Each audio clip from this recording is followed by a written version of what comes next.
ito yung feeds natin mga ka-farmers. Ito yung para sa mga sisiw. So yan, Integra 2000 yung ginagamit natin sa ngayon sa mga malalaki natin na mga sisiw. So ito, nagkukuha tayo ng kanilang patuka. So ganito karami mga ka-farmers yung mauubos sa isang kainan. So tansya ko na sa mga 5 kilo o 2-6 na kilo yung per kain nila. So bali sa isang araw makakaubos sila ng 10 hanggang 12 kilo ng ito yung feeds. Alright, so ito naman yung mga sisiw natin mga ka-farmers. Ito yung mga warriors natin na mga sweater asil. So mahigit 1 linggo na sila dito nakalagay sa brooder. Nilagyan lang natin ng rice hull. So yan, makikita nyo medyo madumi na. At papalitan natin yan mamaya. So konti lang ito, nasa mga 13 na yata yung mga sisiw natin dito. So time to ilabas na rin ito. Siguro mga sa linggo na. Sa mga susunod na araw ko na ilalabas dahil meron tayong bagong napisa. So ito yung bagong napisa. So yan, meron tayong mga bagong napisa. Ito ay sa aking cousin ito. So kukunin niya lang ito or ihatid ko sa kanila yung mga itlog na pina-incubate niya. So meron 2, 3, 6, 7, 8 na piraso yung sa kanya. At ito yun man yung sa akin. Meron akong 2, 4, 6, 8, 10, 12, 11. So yan. So ito na yung huli nating papisa. At siguro sa mga susunod na buwan na naman tayo maglo-load. So yan yung incubator natin na isa, walang laman. So sa susunod na breeding na naman. Dahil medyo marami pa tayong mga sisiw. Alright. So ganun karami yung feeds na kinukonsume nila araw-araw. So mahal pa naman yung feeds ngayon. Pero kinakailangan natin supplyan ng feeds yung mga sisiw natin. So kung hindi naman ay hindi sila agad lalaki. Alright, so ngayon magpapakain muna tayo. So ngayong hapon dahil magpapakain tayo, so umaga at hapon ako nagpapalit ng tubig mga ka-farmers. So yan, so ngayong umaga, ito mapapansin nyo, may kulay yung kanilang tubig dahil nagbigay tayo ng gamot sa kanila. So pang prevention na rin. So yan, ipapalitan natin ng tubig na may halo namang vitamins. Alright.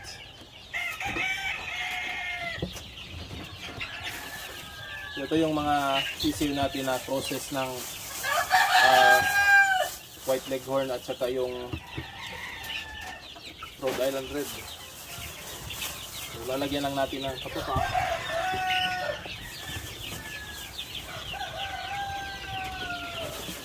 So yan, medyo malalaki na rin yung mga sisiw.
Ito naman yung ating mga game pulse na mga manok o mga sisiu.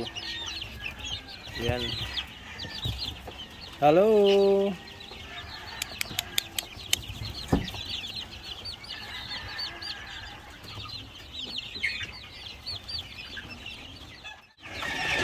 So ito yung mga sisiw natin mga ka-farmers.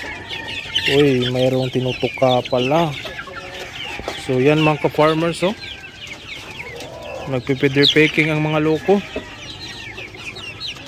Bakit nyo ginawa ito? Sisipalit muna natin ito. Dahil kapag ibabalik lang natin dito sa kanilang hanay, talagang tutukain lang nila, oh. Yan, oh. Dumudugo. So gagamutin lang natin yan. So ito mga ka-farmers, meron pa tayong black Australorp na natitira. So hindi na natin ito ibibenta at gagamitin natin itong mga breeders. So yan, dalawa sila. Ito yung isa. At itong mga manok natin. So gagawin lang natin lahat ito ng mga breeders. Yan. Malalaki na sila.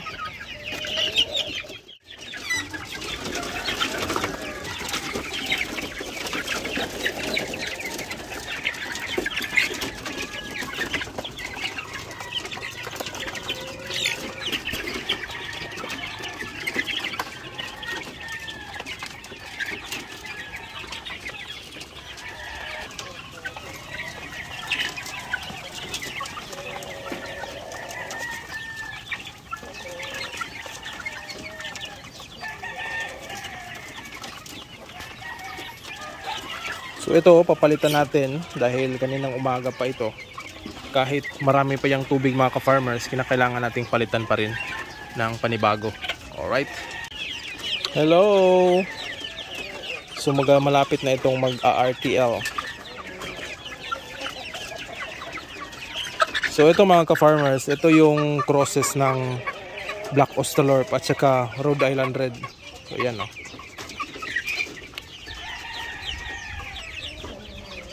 So yan yung kinakalabasan. So ginamit ko dito ay Rhode Island Red na lalaki at saka Black Australorp na babae. Yan yung kinalabasan nila.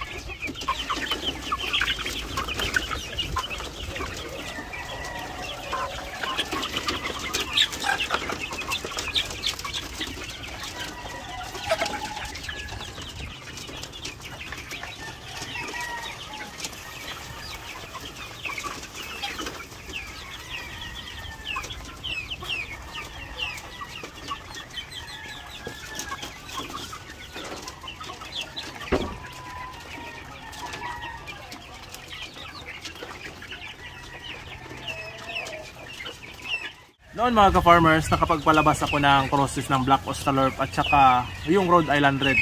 So yung ginamit pala natin doon ay rooster na Rhode Island Red at saka Black Australorp na mga babae o hen. So ang kinalabasan ng breeding ng breeding na yun mga ka-farmers ay napakaganda. So ito sasabihin ko na lang sa inyo yung experience ko sa pag-breed ng Black Australorp. So yung Black Australorp mga ka-farmers, crossbreed natin, ang kinalabasan napakaganda. So yung mga roosters ay malalaki. So mabilis ko silang agad nabenta. In just 2 months, umabot na sila ng 1 kilo mahigit. So napakabilis kong mabenta, napakatangkad nila, malalaki. At malaman, bultong-bulto yung pangangatawan nila. So yun yung first time kong nakabenta mga ka-farmers ng manok na ang bilis nilang lumaki. Sa mga inahin naman, hindi naman sila gaanong kalakihan sa yung bata pa lang sila, hindi kagaya ng mga roosters. So kapag nasa 2 to 3 months pa lang sila, hindi sila gaanong kalakihan. Pero kapag umabot na sila ng RTL o malapit ng mangitlog, doon na sila yung bubuka yung kanilang katawan. So sa pangingitlog naman, kung ako yung tatanungin, napakaganda din yung resulta. So layer din yung kinalabasan. Ang kagandahan nun mga ka-farmers, dahil yung mga itlog nila ay merong brown na lalabas, may pagkapula. So consistent ding nangingitlog. Yung sa akin lang, meron tayong kaibigan na hindi natin mapaghindian. So nabenta natin lahat yung meron akong napalabas no na 14. So napakaganda talagang breed. So ngayon, nakapag-breed ako ulit ngayon, pero konti lang talaga. Meron akong napalabas na pailan-ilan dito. siguro ito naman yung ititesting natin sa pangingitlog. So mapapansin nyo kanina, yung makikita nyo yung hinawakan ko ay maganda na yung pangangatawan. So mga ilang buwan na lang makikita na natin yung mangingitlog. So siguro gusto ko ring uliting i-breed yun dahil para sa akin maganda naman yung resulta. Although ang sa akin mga ka-farmers, yung itlog nila ay nung bata pa lang sila, na nagsisimula pa lang sila mangitlog hanggang umabot sila ng 8 months, hindi masyadong malaki yung itlog nila dahil siguro yung sa mga Rhode Island Red ko hindi masyadong kalakihan yung mga itlog ng mga Rhode Island Red ko. Pero pag unti-unti, pag tumatanda na yung mga manok, unti-unti namang lumalaki. Pero nasa mga regular size lang. Pero uniform yung kanilang mga itlog. Hindi kagaya ng ibang mga manok na merong malaki, merong maliit, meron namang sobrang laki. Yung itlog ng nakalabas kong Rhode Island Red nakakross sa Black Australorp ay uniform talaga. Parang iisa lang yung sizes nila. Dahil tuwing makakuha ako, naglalaro lang sa mga large at saka XL. Mostly large talaga yung nakukuha ko sa kanila. So nakadepende na yan kung anong klaseng Rhode Island Red yung makukuha nyo. Sa Black Australorp ko naman, malalaki naman talaga yung mga itlog nila. Pero yung rooster ko na Rhode Island Red, yung lahi nila ay maliliit yung mga itlog. So yun yung nagawa kong breeding. Pero kung kayo, makapag-breed kayo at gusto nyo magpalabas ng ganon na kinalabasan, humanap kayo ng Rhode Island Red na yung mga malalaki yung itlog. So tingnan nyo yung klase ng mga inahin, kapatid ng rooster na kukunin nyo, kung malalaki ba ang itlog. So yun yung i-try nyo i-breed sa mga kung anong gusto nyo i-breed para makapagpalabas kayo ng malalaking itlog. Alright?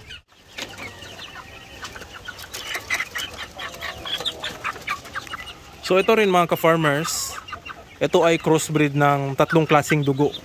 So unang dugo dito ay meron itong halong dugo ng White Leghorn. Pangalawa, merong dugo ito ng Barred Rock. At pangatlo naman ay Rhode Island Red. Mapapansin nyo yung pulang kulay dito sa kanyang balahibo. So yan yung nilahian ng Rhode Island Red.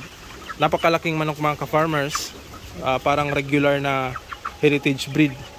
Mabigat. Yan o. So napakaganda yung kulay, pula at saka puti. So meron ding kulay ng barred dito sa likuran, pero titingnan natin ito paglaki. Alright. Yung iba naman dito mga ka-farmers na puti ay yung may band na blue sa kanilang paa. Yan yung mga White Leghorn natin na pure. Yan yung gagawin nating pang-replace nung matanda na natin na rooster. So meron tayong pailan-ilan dito na mga pure na mga White Leghorn. So pipiliin natin yan kung alin yung magandang maganda yung postura, maganda yung tindig. Yan yung gagawin nating rooster sa ating mga inahin. Alright. Yung iba nating mga sisiw dito mga ka-farmers ay nagpe-feather pecking o nagtutukaan sila. So siguro kanina magutom na at gusto na nilang kumain pero wala silang ibang makain. Kaya nagsisimula na silang mag-feather pecking. So ngayon ay hindi ko kasi ito na dibik o yung naputulan yung kanilang tuka ng matulis na part. Itong mga babae hindi ko naputulan sila. Dahil hindi lang ako nag-expect na magtutukaan sila dahil puro lahat ng nandito ay mga babae lang. Pero yun pala, kanina nakakita ako ng isa na tinutukan nila. So kapag makakita kayo ng ganun mga farmers, meron ng dugo, i-out nyo na yun sa kanilang hanay. I-out nyo na lang sa kanilang hanay dahil mamamatay lang yun. Dahil hindi tatantanan ng mga manok yun kapag meron ng dugo yung kanilang balahibo. So yun yung punteriya ng mga sisiw kapag makakita sila ng dugo. So yun, linabas muna natin dito, papagalingin muna natin yung sugat niya at saka ibabalik kapag okay na.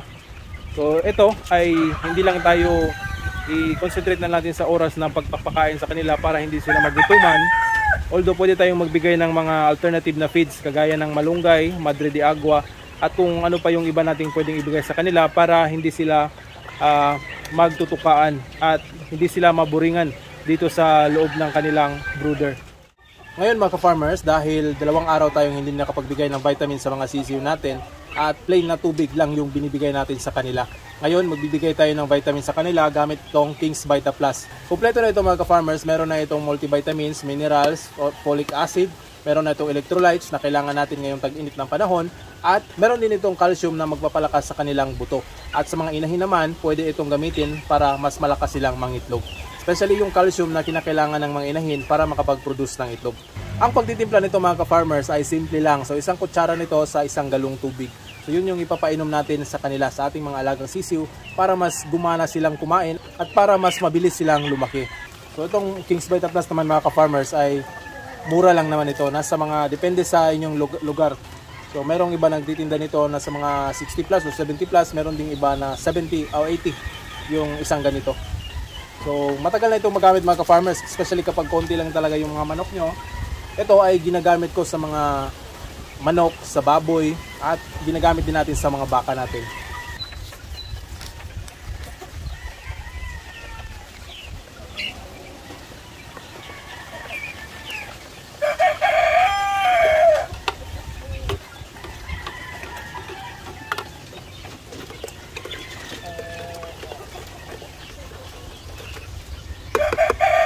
Itong King's Vita Plus na vitamins mga ka-farmers, mas maganda din ito ihalo sa wet feeding na binibigay natin sa ating mga alagang manok o sa mga sisiw natin. Pero ngayon, dahil dry feeding yung pinapakain natin sa kanila, dito na lang natin sa tubig ilalagay yung vitamins na King's Vita Plus.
Mga ka-farmers, magbibigay din tayo ng King's Vita Plus para sa ating mga alagang baboy.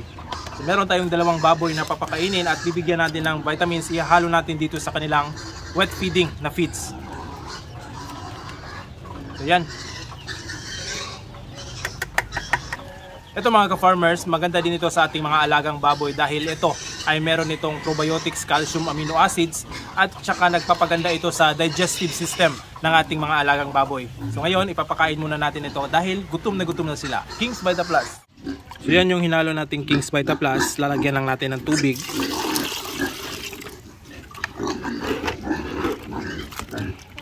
Para ma-mix talaga at equally ma-distribute sa kanila.